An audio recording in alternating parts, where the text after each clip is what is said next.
Three the hard way. It happened once. Welcome back, guys, to another episode of Three the Hard Way, Season 2. Y'all, how the NBA is going crazy. Playoffs have started.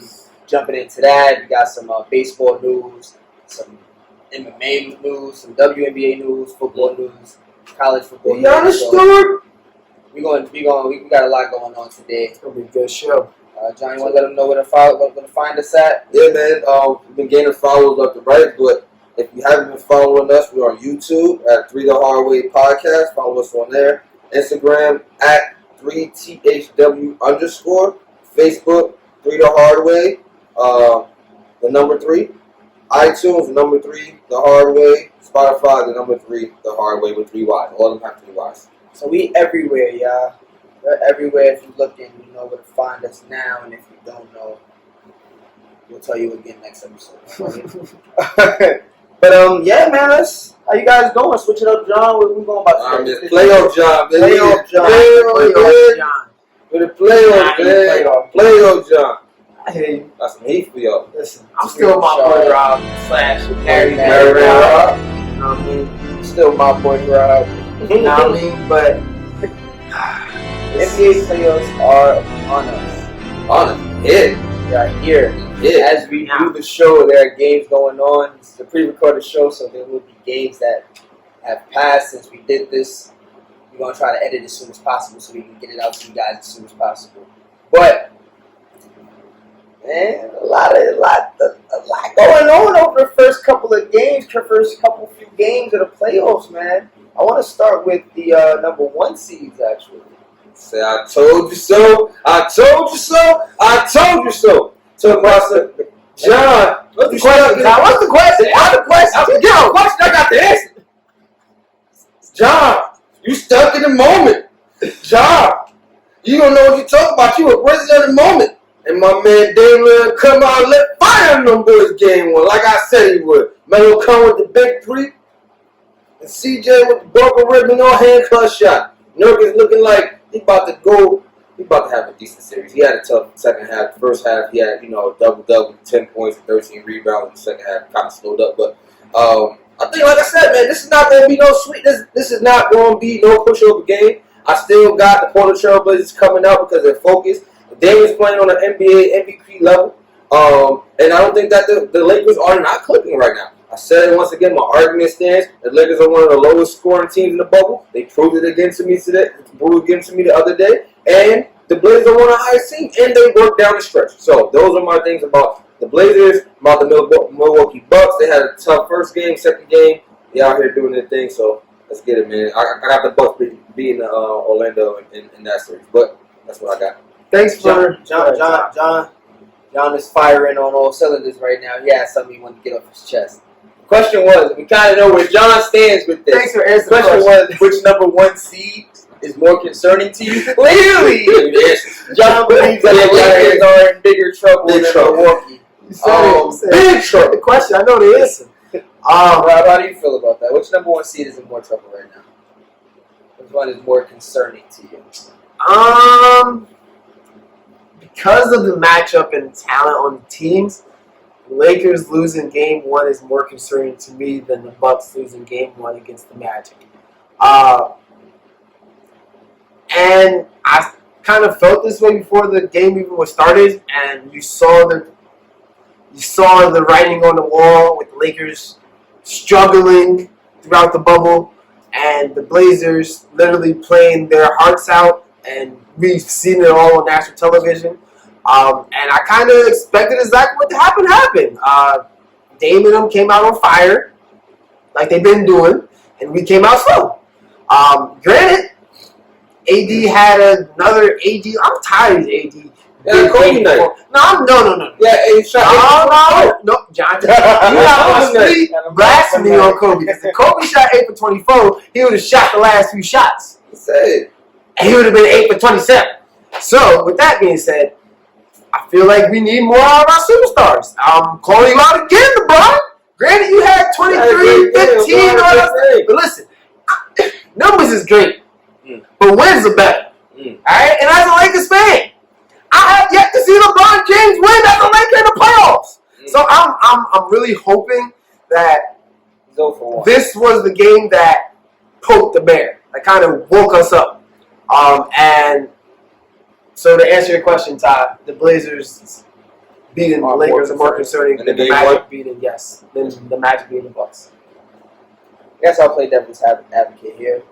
I do think that when you talk about star quality, that the Trailblazers are a better, deeper team than the Magic are. Hell, record rise too, I believe. Stat check me on that. Right. Blazers won. They won 35 and 39. I don't know how many games Orlando won. And we didn't really care once we knew they were going to be in the playoffs and Washington wasn't. However, what scares me about Milwaukee is we're used to seeing them blow teams up. This season they went on, I think they went on like an 18, 19 game winning streak earlier in the season. And they didn't just clap before, right? Their plus minus throughout the season is, I believe, it's well over 10. I want to say that they're winning games by more than 10 points a game this year. That's accurate. Stat check us on that one, please. Shout out to our stat checker, Mr. J.O. off screen on the ones and twos, checking, making sure what we're saying is not blasphemy. J.O. But Milwaukee, I don't, and I said this before on the show, and I said this is why I believe Boston can beat Milwaukee. I don't trust them down the stretch. One, I don't see. I look at their star, and Giannis is definitely a mega star, superstar, deserves the max contract, deserves the super max. But at the end of the day, besides running downhill off a screen, Amari Stoudemire I don't see, and I think kind of I've got disrespect for Amari Stoudemire. I don't see the post moves, the footwork, what's necessary. Mid-range jab step. Yes, what's necessary to win a game going down the stretch with other ballers. So, boom. You don't got Steve Nash's team either, though. I don't think either of these teams will lose in the first round. I think both of these teams will win in the first round, both the Lakers and Milwaukee. But I'm thinking further down the line, I think you raised huge concerns with the lack of scoring in LA, which I agree with there. But I think even more than the lack of scoring in LA at least they have two superstars. Whereas in Milwaukee, not only do they have a lack of being able to get your own shot from their role players, but their star doesn't have a go-to shot. You know the Kobe shot. You know the LeBron shot. You know Dame time. You know these things. You know what James Harden wants to do with it. Other than turning down, going around the screen or getting a rebound and running downhill, what is Giannis going to bring to you down the stretch? So when they go down 10 to Orlando in the first game, they never come back. If they're blowing teams out, if they punch you in the mouth as soon as the first quarter starts, or if it's a tight game and they punch you in the mouth as soon as the third quarter starts, yeah, Milwaukee will beat you. But if not, I'm scared of Milwaukee. I'm scared that Milwaukee doesn't have what it takes down the stretch. I agree, so I don't trust Milwaukee down the stretch either. They're gonna need Eric Bledsoe to really step it up. I don't think it's Chris Middleton. I think Eric Bledsoe has had the scoring. He's had not the perception, but he's had the responsibility of giving 20 points a game before. I think playoff time he needs to step into that. He's gone all year without having to do that and still being the number one team. Now it's time to be aggressive. Go at Markelle Fultz. Go at Eric Fournier. Go at these guys, these smaller guys that you can beat off the dribble, that you're stronger than, and be a guy that you can count on for 18 to 24 points a game. Because Giannis needs it. Giannis needs it. I also think that this is my last thing to say about this. That's why you have a coach of the year candidate and Mike Budenholzer, and he's going to make those adjustments. And I think that down the stretch is going to come to a lot of him, calling sets, putting people in right positions in order for them to score. More relying on the players, but also relying on basketball smarts. That's how Milwaukee can overcome that down the stretch. I don't fear Orlando in the first round. It's getting hot in here when it comes to the Heat in the second round. Just say that. Donovan Mitchell, though, on the other side, they're in a tight series with Utah is in a tight series with Denver. Donovan Mitchell in the first game, although he lost, put up 57, third highest total in the playoffs. It is sound. Anyone that watched The Last Dance, we got to see the second highest total in the playoffs. I think it's the highest. That's the highest. That was English. So you And then get 2 threes away. Arjun Bell, sorry. Arjun Bell. Number 2.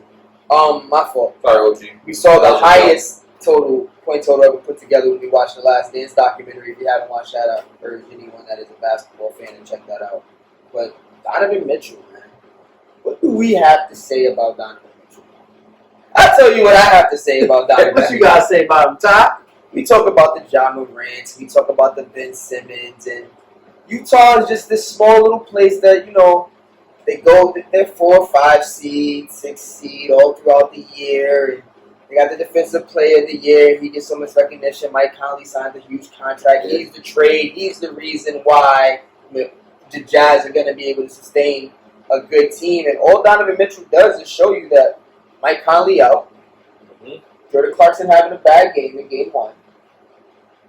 The defense is showing up, but I can put the team on my back and be the best player on the court. And that's with Joker, that's with Jamal Murray, that's with Michael Porter. They're not the best players on the court, so I'm not going to go that far into the potential. But even though he lost the game, Jamal Murray was able to go back and forth with him. He had help with Joker down the stretch as well. He went out there and won game 2. Put up 30 in game 2, got the team involved, and they put it together a show, and it wasn't even a close game. I see you. And we've made these comparisons before, but I'm going to be elated in saying this comparison. Another one? Yeah, I definitely see the new version, the hybrid version of what D Wade was in the early 2000s. I'm dead serious. But D Wade's back. D Wade's never had to drop 57 before to get a win. But he's been down the stretch where it's just me. See, last 6 minutes of the game, you know what? It's me, it's my time. And Donovan Mitchell has the ability to do that. Denver is not a great defensive team, but they're not a slouchy defensive team. So, Donovan Mitchell, boy, look out for that man. Yeah, I think you said it before that Mike Conley was the huge pickup. And one thing I've noticed when I watch the Jazz is that both Mike Conley and Donovan Mitchell play best. Their best versions of themselves is when they are the primary decision maker for their team. And right now, I just think that it almost hurts Donovan Mitchell playing him with Mike Conley because he's the point guard. And I just think that the unlocked version of D-Mitch is with the point guard who doesn't need the ball to be effective. So I'm excited to see what he's going to do. I'm also very interested to see what the Jazz look like, what Donovan Mitchell looks like when Mike Conley does return. I think he left the bubble because it was the birth of a child, so I don't expect him being out too long. So it's going to be interesting when he returns. Yeah, but it's just 14 days when you're playing every other day. Yeah, but I believe it's 4 days if you quarantine yourself and test yourself while you're outside. Yeah, the quarantine. It's hard. It's hard for me to say that Donovan Mitchell plays better without Michael Conley because 57 that game. Michael Conley played. No, he didn't. That's what I'm saying. Exactly. Right. This child's being born. Right. So that happens. But with that being said, I still feel like they can play well together. I mean, the last 2 games show you that he plays better when he's more dominant. I think it might be something that you look into when you are the coach with Dan Quinn. Quinn Snyder? Quinn Snyder. Wow, that's enough. Quinn Snyder. When you look into it, you look at that dynamics. If he's balling with the ball in his hand, you got to keep the ball in the playmaker's hand, and then Mike Conley might have to come off and play it too. And that can be done with the NBA where it's positioned as basketball and stuff like that.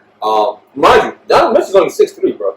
So he's not too far off from being a point guard. Maybe you look at something where he gets put in a Russell Westbrook situation where he is the guy that's ball handling, and then you get a 2 that can compliment him. We don't know. That's what I would like to see more. I think I didn't realize how much of a scoring burden. I thought Mike Conley had to be a scorer when he was with Memphis because they were so short-handed offensively.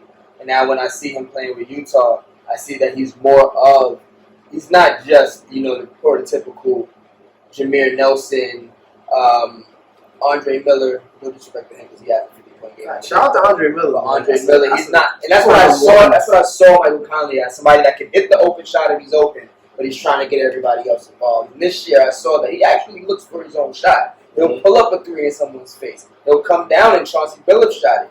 Off the rebound, he'll look for his own shot. Yeah. Shoot a right-handed floater. And although that's great, I agree with you. I think that Utah would service more in the future. The ceiling's higher with big, Mitch. or not necessarily, a wing that can score. A wing that can really give you 18 to 24 a game. So, but again, shout out to Donovan Mitchell. They're 1-1. We don't know where they're going to be by the time this airs, but as of right now, they're 1-1. Yep. And they're in a battle with Denver. Denver, shout out to Jamal Murray. He stepped it up game one and was big. And they got some answers. They got some questions to answer after game two. Speaking of questions to answer, is Brett Brown out in Philadelphia? Is he out? Say yes. Looking back for Brett, I don't see him there next year, especially if they get swept, which they're down 2-0 right now, and they don't have Ben Simmons. And the Celtics is making this look really, really, really easy. It's like when you watch them play, it's almost like you're seeing them out-talenting them, and also just being out-coached. Just really, Brad Stevens is doing a masterful job of getting his plays in rhythm, and Brett Brown hasn't made the adjustments yet. So if they get swept, I'll see you later, Brett Brown, and see what happens. Listen, man, I got Brett Brown out of there. And even if they would make it to 7, from what I see Elsie Brand as a mover and shaker. He came in, making moves. Give me Jimmy Butler. Came in, making moves. Give me Tobias Harris. Like, he's a mover and shaker. The process over with. So it's time to get some results. And Brett Brown, I feel like he don't not overstay his welcome. I feel like this year was that. Let me give you one more chance year. And just look at the way he had Joel Embiid guarding the pick and roll. It's like not just Joel Embiid, it's all his big men. They sitting back in the paint and letting Kemba Walker, Jason Tatum, and Jaylen Brown have free reign in the mid range. Like that's a rest of all three because they wanted players. Oh, amazing, and that's Kemba's bread and butter. So like, just that right there, him moving Ben Simmons to the 4th in the bubble, he was Ben coach for his job. See ya. What I gotta say. Tough work. No Sherrod. I'm sure. What is episode 4? Alright, bet. Say less. For me, it's the opportunity to have an excuse. Elton Brand can get rid of Brett Brown, saying that we needed to move forward and use this first round out as an excuse. And on the other end, they could save Brett Brown's job because they didn't have their star player, and They got their star player. they have their other star player in Ben Simmons. So Even with the other it's star an players, opportunity for them to. So yeah, I'm very interested in it. I do think that you are closer to Wright than being there next year. But I do believe that on the other end, if they win 2-3 games, there's an argument you can make. You feel me? Last topic on this NBA playoffs. Clippers and Mavs, man. Probably to me at least, the most entertaining series in this. No way. It's not even close, Ty. You think it's better? The Lakers are trailblazers, bro. Bro, we fighting for our lives right now, bro. We lose. This is a must-win game 2. It's a must-win game 2. But back to the Clippers and Mavs. I'm sorry. I don't know. We talked about the Lakers in Portland before. I think when you look at star power, I look at the Clippers and the Mavs, man. We're looking at a team with the youngest superstar in the league and another superstar who's really not battle tested. We've never seen Porzingis in the playoffs, and so far, I'm going to peel it back. I'm loving what I see. I might have to rescind my statement. I'm loving what I see. Porzingis got kicked out of game 1. Yeah. And they up by like Yeah. 10 points, I want to say. They had the lead. I can get into That that. He plays game 2 and they win. Hands down. Running away. He's a big part of that run. I got the Clippers in 6, but this is going to be an entertaining series. I think that I was talking to Rob and our boy Philip before he was a fan. And I was telling him the key to the Mavs winning against the Clippers is Porzingis, and he's been putting on the show, bro, because he's so hard to guard. Luka Doncic also is hard to guard. Somebody has to be a man between Paul George and Kawhi Leonard and say, I'm guarding the Smith. That's my assignment, or else he's going to keep going. Patrick Beverly on Luka, not a good idea. No. Luka's too. You seen what he did to Patrick Beverly? Put him in the post, Right hook, left hook, fade away. It's easy. Luka is in rare company. I gotta say this, man. He has the most points in the first 2 games of his playoff career. He passed. Wait for it, Kareem. Like, how often do you pass Kareem Abdul-Jabbar for a record? Yeah, right. Like, that's crazy. Oh, you Like, got that's bad clips. You got. My heart wants to see Luka because that's my guy.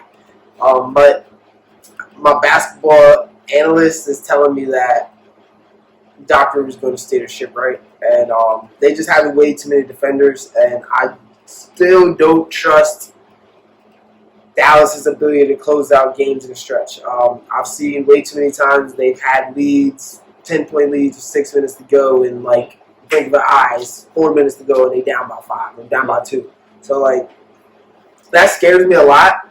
And what really scares me is that I don't see not one like super above average defender on the team. Like they're relying on Dorian Finney-Smith to get stops and Trey Burke, who are very good effort players, but like they don't got the guys like, yo, you match up with him.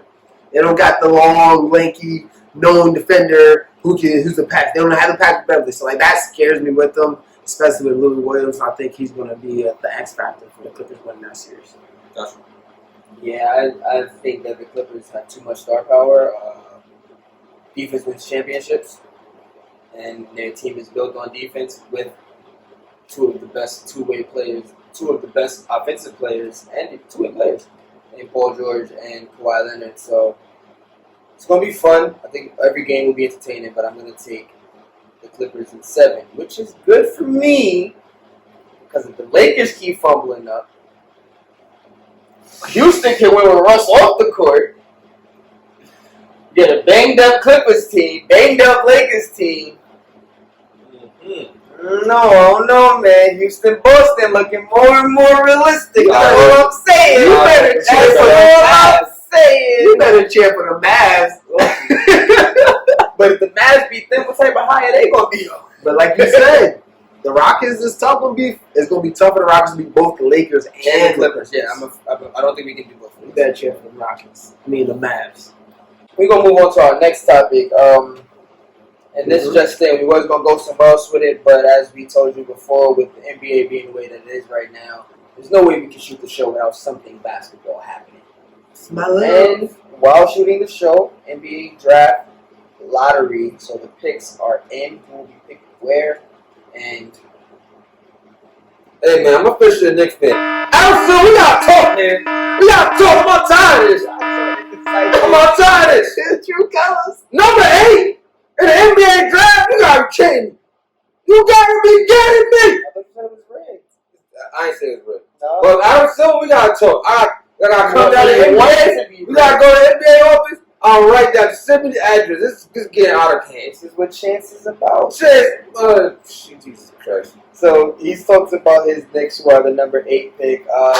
Minnesota is the number 1 pick. Golden State, followed by Charlotte, Chicago, Cleveland, and Atlanta. Detroit.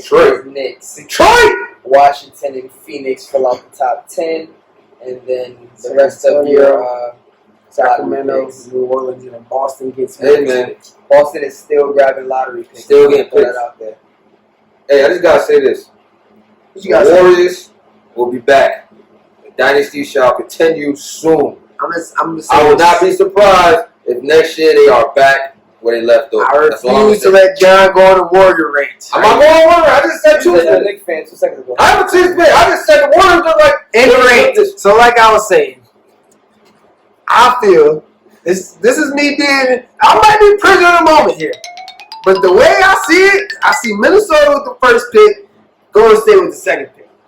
Both of these teams feel like, at least in my head, they might be 1 or 2 pieces away from being in contention mode or perennial dynasty mode with the Warriors. So here's my Nostradamus coming in, episode 4.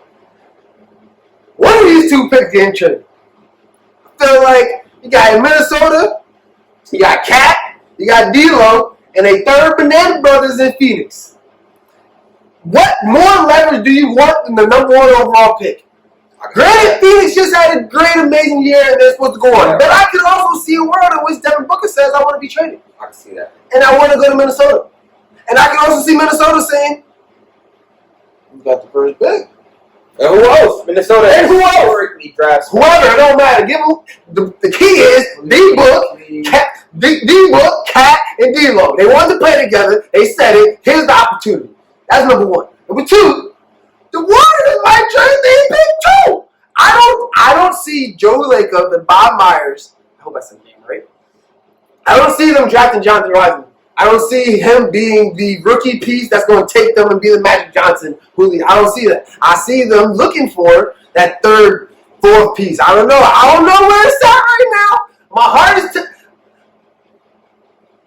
telling me Cleveland's in the trade package. My heart is telling me Cleveland. I don't know. I got to do some more research, but my heart is telling me Cleveland. That's just me. That's Caleb and Drummond. That's what I think. Or Caleb and Tristan. To keep drumming. You don't need. Listen, it's going to be interesting. It's going to be interesting. When you look at that top 1, 2, and 3, I see two teams that Charlotte keep it draft bad though. Charlotte can keep Charlotte, but Charlotte and Minnesota do not draft well. They do not draft well. You can say Golden State drafts well. They do. Drafted Clay, drafted Steph, drafted Draymond, drafted Harrison. You can say they draft well. Pascal. You can say they draft well, whereas the other two teams up there don't. I know we've been talking a lot on this show about LaMelo possibly being the number 1 pick, but now we're looking at two teams that are solidified at the point guard position.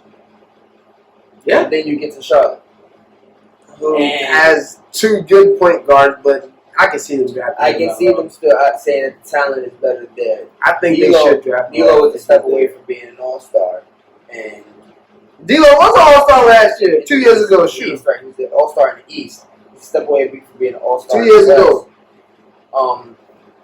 So we could be looking at LaMelo going number 3 now instead of number 1. Or someone could trade down. Minnesota could actually do something. It's going to be really interesting. It's going to be interesting. I'm over here looking at it like I didn't really research it and I didn't, but I really want to because I'm looking at that Atlanta pick 2 at number 6. And I think Atlanta's a piece away. I think Cleveland has trade weight. I think Chicago is a piece away from being a contending for a playoff spot team. I think Chicago should stay put, man. I like their nucleus. I think with the right coach and if they get the right draft pick, I would just not say that you get you one of these dudes to slide. Maybe Obi Toppin goes over there shoot top. I like Sean. This gonna be a really good draft. John, next down number 8. Is that? I don't know. Y'all guys know there's any sleepers in the draft? Obi Toppin. Leon Roy standing up. Trade up. Yeah. Obi Toppin. Anyways, who's trading? I don't know. All the nice free agents. I got to talk to Steve Stout. I was being sarcastic. I'm sorry. That was nice. They traded Marcus Morris already. That's one of them. Everybody want Julius Randle. Exactly. That's my point. My point exactly. The Spurs? Maybe they you get the 11th pick for him. Might go get it on the next day. And that's the draft. Again, listen. Let's not forget that Boston has found a way just to grab another lottery pick. Listen, if I'm a general manager and I see a phone call from the Boston area code, I'm not answering it. I don't care what day he owns his offering. No, some way, somehow, I'm coming out on a bad end of this. Some way, I don't know how, but they just a beast, man. They ain't like the Simpsons. Like he just predicts the future. Nice. He just knows. Jason Tatum on the force. Oh my God! I ain't trying to get traded by Danny Ainge either. Something always go wrong. Markel Fultz, number 1 pick, got traded down on. IT career done. Well, took a huge hit once he left. See what happened with KG, Paul Pierce, and Ray Allen got up out of there fast. But KG, Paul Pierce, and who else went? Somebody else went to Brooklyn. Traded Perk. Look what happened to Perk. Yeah. Just saying. What else we got on? We're going to do what we're supposed to do, which was college football. Okay. Talk about a little bit of college football, man. To be or not to be. That is the season. that is the question for real though. We do not. Man, In college football is all a mess over the right now. place. We doing what we want to do here in the SEC. We doing what we want to do over here in the ACC. We chilling over here in the Big 12. I can have to handle that in the Pac-12. Everybody is all over the place. Big Ten is we gonna have release a schedule 2 days later. Nah, we not playing this year. Even conferences like the AAC, East Carolina. Yeah, They had a lot of these, all these teams are out here just trying to. They want to get this money. That's what really about John. You know it, I know it. They want to get this money, but let me just give you a quick little rundown. on the rules, man.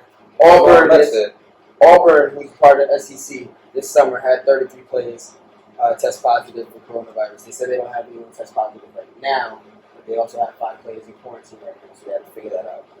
Notre Dame just had to cancel their practices. They had 5 players test positive, and they have about 4 more in quarantine. And 222 cases on the campus. Campus, yep. Yeah. Moment of silence for that. Yeah. Whew. Eastern Carolina. So I wanted to do that because talk about 3 different parts of Auburn, not too far from Carolina when you talk geographically, but still South Bend, far Indiana. enough. You know what I'm saying? Still far enough. And Indiana versus South. South. This is everywhere. This is everywhere. College football is trying to be cute with it, but I mean, if it's one thing that coronavirus shows that you cannot beat me. Like, you cannot beat me. You have to plan in accordance for me, bro. And this is what's so mind-boggling about this whole thing. It's not really rocket science, bro. Like, you look at the situation, the best thing that works for everybody, especially in sports, is to be inside of a bubble. If you're not inside of a bubble, the possibility of you getting coronavirus is exponentially higher, right? Just look at what's. And I want to segue into the MLB because now you have players like. hold on. No segue. I would like to say to you, you said it's not rocket science, but when you throw all them M's and them zeros, you know, that money and all these students and kids, it becomes rocket It science. becomes algebra. It's not rocket science. To me, it's like it's bad. unprecedented. We got. We're still, I think, too many organizations, too many people are trying to act like this is something that we can just, we got this, man. We just want to do it as normal, a little bit of hiccups upon the road, but we just going to, and that's not the way you can plan for this. I'm watching New York City schools do that. I'm watching other city schools do that. I'm watching the MLB do this and fail. I'm watching college football trying to do this and not even getting out the gate. They can't even get the car started because Notre Dame's a big program. Auburn is a huge program. It's a huge program. Powerhouse Not to D1. mention, the smaller programs are getting it too. When I talk about East Carolina, these other programs. Just say we're not even taking the risk. This money, this whole thing is rocket science in the sense that we've never seen it before. We don't know how to react to this. All we do know is that a bubble works. But there is no organization like the NBA or the WNBA where they can just say, we have a small amount of 600 people, 700 people, and we can put all in this big area. I feel like and give them their space. leadership comes from top down, right? So this once again, the NCAA, I'm just being honest, is botching the job. Like, there's no sense of direction with this. How do you not botch this job? So number one, I agree with you. They are botching this job. You have to take the time. But number one, there's I feel like there are other options valuable that you can do, right? I feel like maybe there's a way where you can have maybe just a football team in a separate setting, right? Where they can do all on virtual classes. They don't have to go. They don't have to go to campus, and they stay in a practice facility in their dorm, in their rooms. And then they travel to wherever they need to go to in their games, and everybody acts accordingly to that. I think that's a valuable option. Listen, I think people want them to go back to school and be on campus as is. That's not going to work, bro. I think It's not going to work. I think schools have been the biggest hustlers, from the books that are outrageous prices to the tuition that is outrageous prices. And in my experience as a college athlete, Ruben Barnes was like half of the whole thing, and like that's free money for them. So I'm looking at this as universities just trying to rack up all the dough they can. Because that what you just said right there, John, makes absolutely perfect sense. Like, put the athletes who are making you the money in a bubble, let them come to school. But yet, we're paying scholarships for half of these kids. And if I send everyone else home, then I don't get the room and board, which is half of so. In a pretty world that works, but I don't think that works either because you have to deal with the adults that don't have the capacity to stay away from their children and families for 3 to 4 months, essentially how long the end of the college football season is. We're not talking about a bubble where in the NBA where they're going to do this for 40 days and this is going to be over. That's all 8 seeding games. That's all the playoffs. They're going to get this done fast. College football, a semester is 15 weeks. College football is about 10 to 12 of those weeks. So you're talking about 3 months of keeping 18 to 24-year-olds away from the rest of the world, not to mention their coaching and all of that. You're going to talk about the same quarantine situations. And not only that, you got Title IX, bro. If y'all doing this for the football team, what the hell are y'all doing for the female team? What are y'all doing for the lady team? I'm saying if you do this for the football team and then you do it for the swimming team, what are you doing for the men's lacrosse team? I'm saying for every single. I go. And how do you can't afford D1 campuses is big enough to feed an entire school and then thousands on top of their campuses. You're a D1. I ain't trying to hear that. No. You're a D1 school, bro. No, you got some resources to do. I'm sorry. You got funders.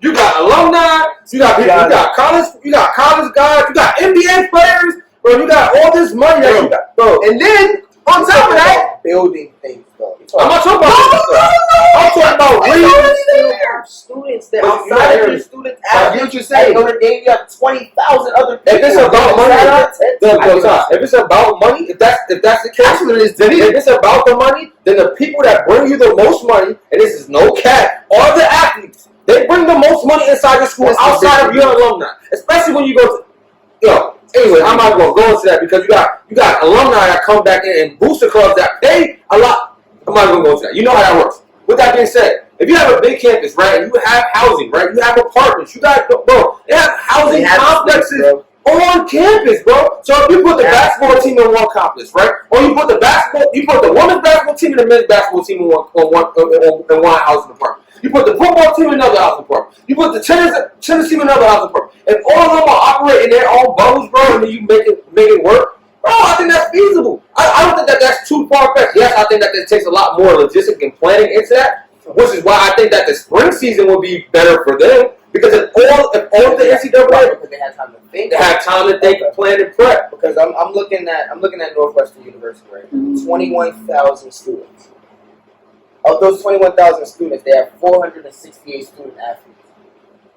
So you're asking for super specific privileges for these 468 student athletes. That's just the athletes. We're not talking about the adults that have to work with them, and they have right outside of this. So whatever sports are happening in the summer, maybe it's not all 468 because they're not all summer, fall sports.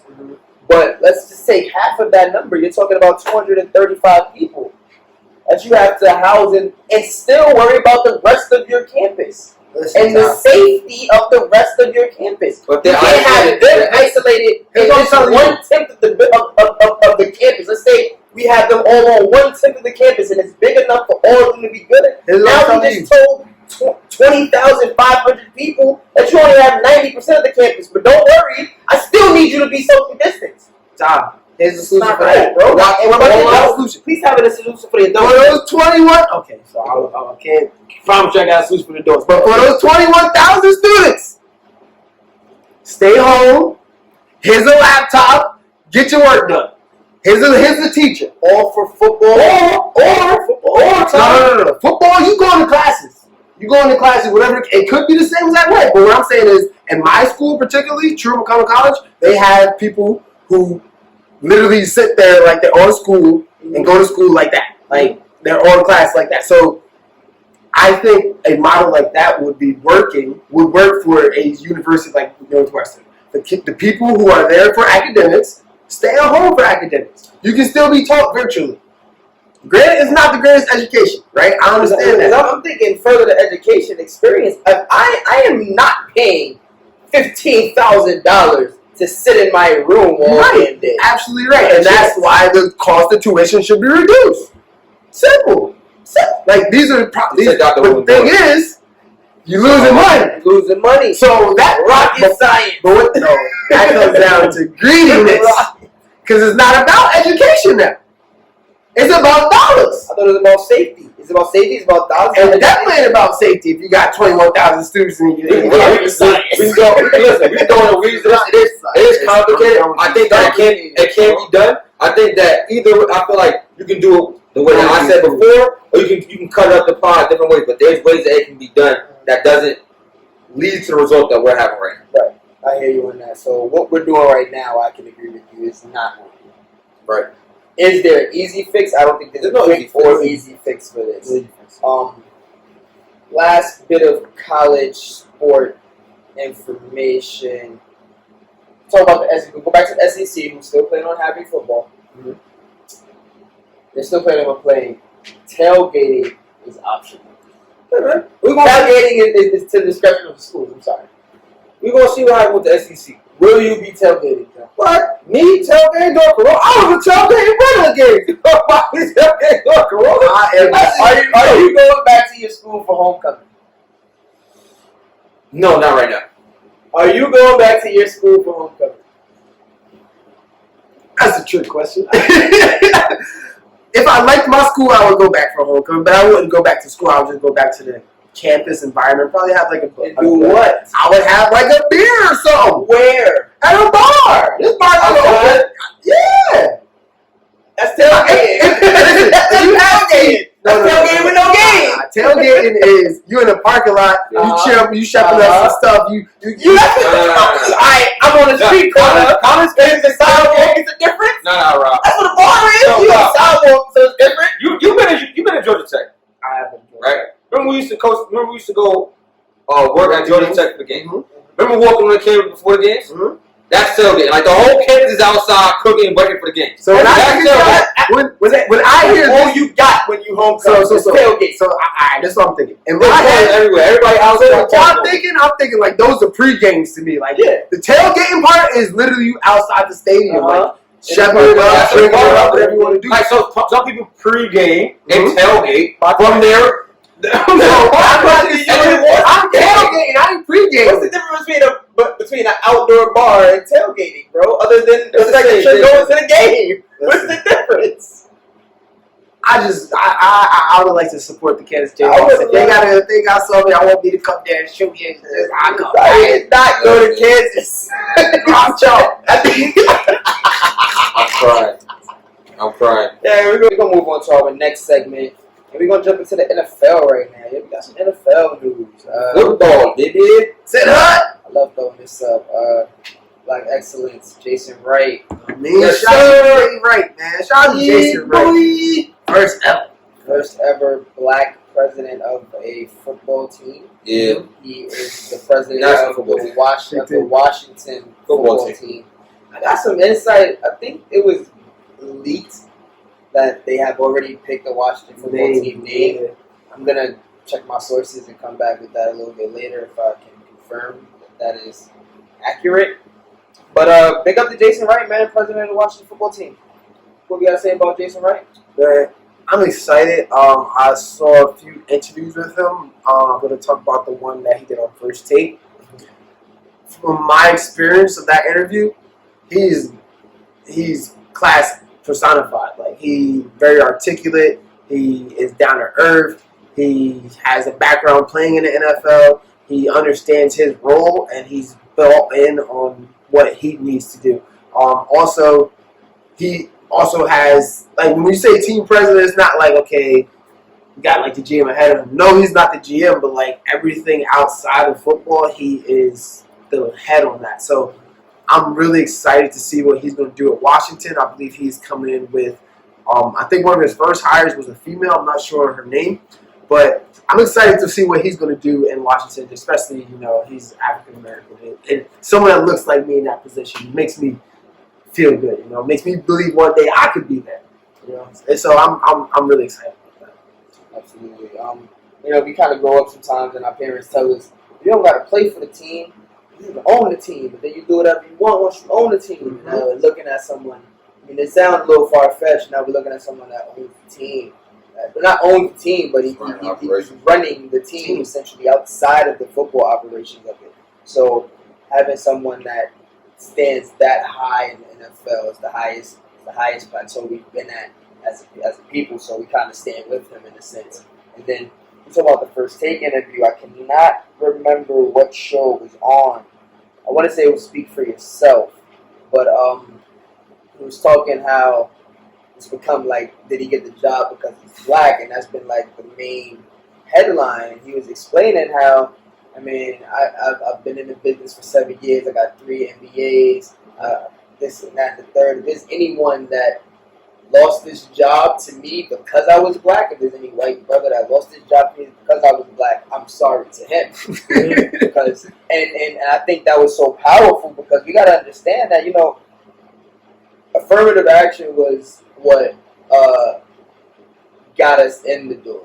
Right. But we don't want to stand on that to prove ourselves. I think someone's already done that. I think he's done that right now by saying that I'm going to stand on me. Not being black, not because I'm, you know, African American and we haven't had anyone in this position before and you should give me the job, because I've earned this as a person. Black, white, Spanish, Mexican, Iranian, I've earned this as my accomplishment, and now I have the opportunity, and I'm happy that a team was willing to give him that opportunity amidst all the things happening with that team right now.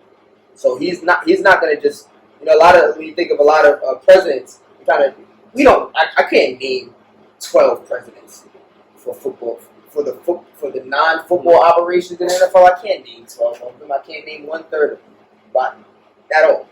But now I'm going to know this person. And because of what the team is going through, he's also going to be in the spotlight. A lot of people are going to know this person. So it's going to be a great opportunity to see what he can do. I think it bodes well for Washington. I think that the situation that they're in of being culturally insensitive, and, you know, you come in with a GM or a president of operations who knows the game, who's been a player, you know, who's been in and out, been through the mud, can relate to the player, but also understand the fans, understand the business operation of things. And on top of that, he's a person of color. Like, it's a perfect fit for Washington at the moment because they need somebody to be that face of change. And this is what that is. He's a face of change, right? He's the first African-American. President. So with that being said, you know, I think that kind of came in with their decision. But was that the main basis of why he was hired? No. I think he had other accolades that adds on to the reason why he was hired. You know what I mean? So big ups to him. I can't wait to see what Washington has in store. With Ron Rivera going over there as well. You know, another culturally cognizant person as well, and a big culture guy. They need a whole culture shock in Washington, right? Just like Jarvis Landry said. It's contagious, bro. Like, it's really fucking contagious. Hey, bro, it's contagious, man. It's contagious. So you clean house, you get new players, and I think this is a good fit for Washington. Can't wait to see what they do in the upcoming season. too. We got somebody coming back over there in Washington. Exactly. Shout out to my boy. Your boy. Yeah, I've always been a huge Alex Smith supporter. I've always been supportive of the people that come right after Alex Smith as well, because they've always been extremely successful. Yeah. So I don't care what you say. I don't think that's coincidence. I don't think that he just happened to have the great Colin Kaepernick sitting behind him. He just happened to have the great Patrick Mahomes. I think that he plays small but significant part in their growth. They're both very young players that were. He was a microcosm of what they can become. He had every ability that they have. They just have it on a monumental scale. And I think his leadership has definitely helped both of those quarterbacks in that regard.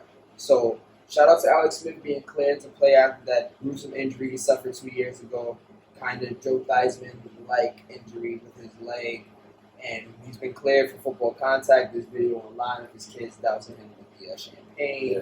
It's really cool. It was really heartwarming to see someone like him be able to come back, because he's a well-mannered guy, great guy around the league. For what it's worth, he didn't do much losing, even though he lost positions. Mm-hmm. When he lost his position with San Francisco, it was because he was hurt, but they were 9-1. When he lost his position with the Chiefs, when the Chiefs let him go, they went to the playoffs. Mm-hmm. So I mean, I think that speaks well to his leadership, and he's a great locker room guy. Oh, Like, he's a great locker room guy, great locker room piece, a glue guy, if you want to say so, and a mentor. And you need that, especially when you have a young quarterback like Dwayne Haskins who's been struggling. You got a transitioning guy who's going from one head coach to another. How you deal with that? How you deal with adversity? And if anybody can teach you about adversity, it's going to be Alex Smith, right? So, like, even that, and like, he got his kids around, and that's just, I feel like, for Washington, when I talk about culture change, right, bringing him back again is another culture change, because you do have that leader presence in the locker room who's going to say what's right and what's wrong. He doesn't have to be the best guy. He just has to show you how to do it. And that's what and his mindset about that and being selfless like that is contagious. And I can't wait to see how that rubs off on Dwayne Haskins and the other guys that just got Chase Young over there as well, showing them how to become a pro. Like, this is great stuff from Washington. Can't wait to see it. My question for you, Ty. Dwayne Haskins is on the lookout this year? Look out for a spot. Look out for a breakout year. Forget a spot. We got Alex Smith back over there. Shoot. If He's saying he's going to lose the No, spot. I think he's going to keep his spot. That's what you're saying. But is he going to have a breakout year? Can we get 3,500 yards and 20-plus touchdowns out of him? I will say this about Dwayne Haskins. It's not about how you start. It's how you finish. He doesn't need to be Russell Wilson, Robert Griffin III great in his first 2 or 3 years. He just needs to progress. He's in a division that is up for grabs. Be competitive. Don't let it be your fault. Don't be the 3-4 turnover in the fourth quarter type of guy. Be Alex Smith. Breakout year for Dwayne I'm not saying that he has to have a Tom. breakout year. I'm just He has goes over receivers, 2,400 yards and 20 receivers. touchdowns, 18 picks. and they can win the division. They are going to go 6-10. And they can go 8-8 win the They can win the division. They can go 8-8 win the division. The division is suspect. He's a Washington football fan. All right. Speaking of Washington football and why we can't say their full names, there's another team that has been making some Culture adjustments, culture changes to their policies and what they consider to be their norms. And we're talking about the championship, NFL champion Alex Smith came from. where Alex Smith just came from, the Kansas City Chiefs. And I kind of say that name with like a little pause now because this is what the NFL is cracking down on, and this is what we're in support of. And we literally be turning a blind eye to not recognizing that the Chiefs have a lot of similarities to the Washington football team. From the name to the name of the stadium, which is Arrowhead Stadium, to the name of the chop, their To the logo. to the logo, to the drums that they play. If we're talking about being culturally insensitive or being unaware culturally, like we have been over the last 4 to 5 years with Washington, or how it has been bubbling to a fever pitch over the last 4 to 5 years with Washington, where they are now finally, because Dan Quinn was not about this. He was not about this. Ever. Yeah. You can put that in all caps. He was not about this changing the team name like at all. And it's happening. So now we look at Kansas City, who I believe was in the NFL longer than the Washington Redskins. If you can stat check me on that, but I'm almost positive Kansas City is one of the AFL team. AFL team. Okay, so they've been around in football culture longer than the Washington Redskins. Yeah. Excuse me. Well, the Washington football team. Excuse me, my French there. I think the Chiefs, man, it's tough. Anytime you're dealing with cultural adjustments, you have to be aware of that. You have to take that into consideration. You know, I just feel like for the organization, that's tough because they have key monikers that you have to now adjust. And everybody does it, bro. Like, you know, the Syracuse was called the Syracuse Orangemen. Now they're Syracuse Orange, right? The St. John's called St. John's Redmen. Now they're the Red Storm. So, like, this thing progresses throughout time, and you have to adjust as the time goes. So it's the right move. It's just you just now have to be business savvy enough to create new monikers and new slogans and new things that identify your team that's not offending somebody else. And I think that it can be done, and I think that it has been done with both of those universities that I mentioned before. So, great job by the Chiefs. Hold on now. When you say great job by the Chiefs, they haven't. Here's the thing that they have been. They banned the headdresses and the face paint. The drum, the arrow chop, the arrowhead, the name of the Chiefs, that hasn't even been really touched on. So they're making progress. But you started baby steps. Wow. I'm curious. Why? Why?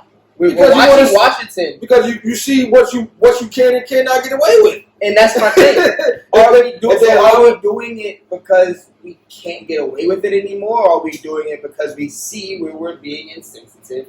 We need to make change. That's the difference between baby steps and making a decision. To me, I feel like between 5 years from now, I'm not changing my team name to, all right, whatever. I'll give y'all what y'all want. I feel like some things change over time. The sensitivity level go up and they go down. So you don't want to make decisions based on that. You want to just make decisions based off of, how you feel like it goes for the fan and goes for the coach that you're dealing with. So right now, if they're making these changes, it's okay with the people who feel like it's insensitive, or not the people, but the community who feel like it's insensitive. Then I feel like it's best for you to address it with them to see how they feel about it, and then make moves moving forward. And that's something I can agree with. I think any small steps towards progress should be commended, especially if you're doing it on the fact that you're self-reflecting. Even if you do have a third party coming in, it's not like there's pressure, like, oh my God, the Chiefs can't do this. It was just like breaking news. The Chiefs said we can't do this no more. Right. You know what I mean? And They're being proactive. it's a lot easier to have changes like this and still have team support when you're Super Bowl champions and you're winning. And you just locked in 2 of your 3 best players for the next 4 to 5 years. So I think that the Chiefs are making changes that are necessary, and they're doing it at an opportune time. So I'm not mad at the Chiefs. Last bit of football news. Gerald McCoy Oh man, sad. towards ACL practice. Get ready for this. This is probably, to me, the most nail-biting part of football. Is OTAs and practices where star players go down for 6 to 8 weeks, 2 Seasons. months, and seasons. Like a big break a leg. Right, but that was in game. That was in game. I'm talking about the practices. These are the. Like somebody broke their ACL preseason last year. I don't know who it was. But yeah, Gerald McCoy, he got released by the Cowboys now. Yeah. The funny thing about that is that was in his contract. So they had a waiver in his contract. If he got hurt, then you don't get the full $18 million or whatever. He got a signing bonus though. He got $3 million signing bonus, but he lost 2.5 million dollars to go back on the and then he doesn't get the he don't get this 750,000 came with the roster bonus. So I think with football, everybody knows that it's a bang sport, and it is a impact and physical sport. So teams now are starting to get hit to it and putting stuff in the contracts. And I believe that's why people fight when they want to sit out our OTAs, right? Because it's like, I don't want to get hurt. Because if I get hurt, then I lose this money. You know what I mean? So this just goes back to the players and the reasons why they sit out of training camps. The reasons why they don't want to play. The reason why they hold out. Because things like this happen. It's like this. I ain't touche, John. I said it better not to. Last segment of the day, down the stretch, we got a little bit more news for you. Some baseball, some NBA. We're gonna throw it out there. 7th in the stretch, right? Rob was the stretch. I'm sorry, Rob. It's okay. John hits into it earlier. Cincinnati Reds just tested positive. His New York Mets, 2 players there just tested positive. Hey, man. MLB, I don't know. still going strong. But we have a lot of games postponed. Now we are on 5 teams? 4 teams. 4 teams now. Yeah. That have had players test positive for coronavirus. We're going to be playing baseball in December.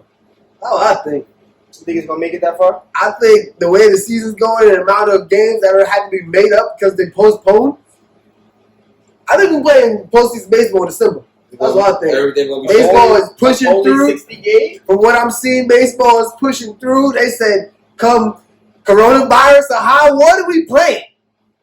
So I can see them literally playing in December. That's what I think. So This is going to leave a nasty bruise for the years to come. Between the players, the trust between organizations, and the business itself. That's my opinion. Listen, they finish this season and they don't have a new players association deal, I can see another strike. I can see a baseball strike. Baseball strike. I can see a strike too. But we've been doing so much down talking about baseball. Let's acknowledge that the season is actually happening. Charlie Blackmon. The boy. Talk about him, Rob. Boy. Thanks. Man, with the beard in Colorado. I need to move to Colorado, man. Listen, my man is It's hitting. the air, bro. They always got sluggers out there, bro. It's since Larry Walker days, man. Like they always got sluggers. He's not really a slugger, though. He's a home run hitter. He's really a good contact. Put it anywhere you want to hit him. He's hitting. Last I checked, it was up. Stat check. 412. So if we Like have John said, put that on John tab. 22 RBIs, 8 walks, 3 home runs. And this isn't his first time at the rodeo. He's a 4-time All-Star. The last 4 years, I think he had 1 year under 300. And I was like 297. My man is out here eating, and he's showing that I'm ready to play. These 60 games, I'm where my money at? Give me my check. What's his contract looking like? Is this his contract here for him? Because that man's balling. But he balling, man. I feel like Charlie, there's definitely a lot of stories going on in baseball. Charlie Blackmon is one of them. 412, gotta commend it. But the man, want to talk about the man with the player right now is my man Fernando Tatis Jr., bro. What's his name? Fernando Tatis Jr. My man had 12 home runs, leading the league in home runs, leading the league in RBIs is 29. Gets walked 12 times, and he struck out 32 times. But that's what happens when you're a slugger. You're a slugger, bro. And he averaging 317. He averaging 317. That boy is literally catapulting the Padres to their record this year, where they're 14-12. And that's a tough division because he's in the division with the Dodgers and the Rockies and the D-backs. The Dodgers are 18-8. 18-8 talking about some ballers, man. And I'm sorry for the Dodgers going against Houston, man. They should have a ring by now, but that's another story. Colorado Rockies is 13-11, Padres is 14-12, and the D-backs are 13-12, bro. That's a tough division. So if he's doing that division, bro, big shout outs to him, man. I can't wait to see what's going on. Yeah, man. I guess we decided to talk about the NL West today. That's fine with me. By the way, Charlie Blackmon got a 6-year, $108 million contract in 18. So his opt-outs are in the year after this one. He's trying to get back. Yeah. He's trying to hit 400. Yeah. Strikeout year. They hit 30 home runs next year. Give me 400 million. Restructure my contract. Nah, he's like 34. He ain't gonna be about that. Lastly, we got Daniel Cormier. Oh man, The man retired after his last L he took about a week ago. About a week ago. So, Daniel Cormier, decent career. I've always talked smack about Cormier. So every time I watch him, he loses, and that's probably because he was fighting John Jones, who was souped up one of the times that he fought him. Great career. What's his career numbers? 22-3, bro. 22-3. And I've made jokes about this in the past. If I was an MMA fighter, that's about it. About 3 losses. Somebody can punch me in my face but so many times, and they raise their hand and not mine before I say this is not what I want to do anymore. And 3 times is a good amount when you've won 22 of them. So for every 7 wins, you caught a loss. About 3 times of that happening. Time to call it quits, jump into something else. Great career, 23-3, 22-3. He's won multiple titles. Shout out to Daniel Cormier. Yeah, man. I mean, in his era, bro, you consider him second best fighter, bro. Like compared to John Jones, Bone Jones got his number, but he did beat Anderson Silva too, bro. His class. I mean, that's where the money's at, really, in the heavyweight fights. So, Daniel Cormier held down for a long time, bro. DC held it down. Great career, bro. If there's any way to go out, it's to go out like that. He's the champion. Sometimes you gotta know when to call a push. 41 years old, bro. 41. Yeah. 22-3 at 41 is very, very Hold good. it down, so you gotta give this hats off to a fighter. And yeah, man, just hats off to a great career. See who's up next, man. I can't wait to see who's going to hold the title now. Yeah, but unfortunately, we are out of time. Shout out to that story. 46% behind the arc, to be honest, story. as a big girl, What? big. Beast. I I can't wait to talk about Another the NBA NBA. season I for can't her. wait. Let's go. Net news coming up. I heard he's looking at pop. We're gonna look into that and see what that's talking about. But we have to go. Our food is coming. The basketball is on. So y'all check us out online. Free the hardware. Bro, crazy. You know what time it is. Listen, Lakers about to cook Trailblazers, John. I'm telling you that right now. Put the money on. Put the money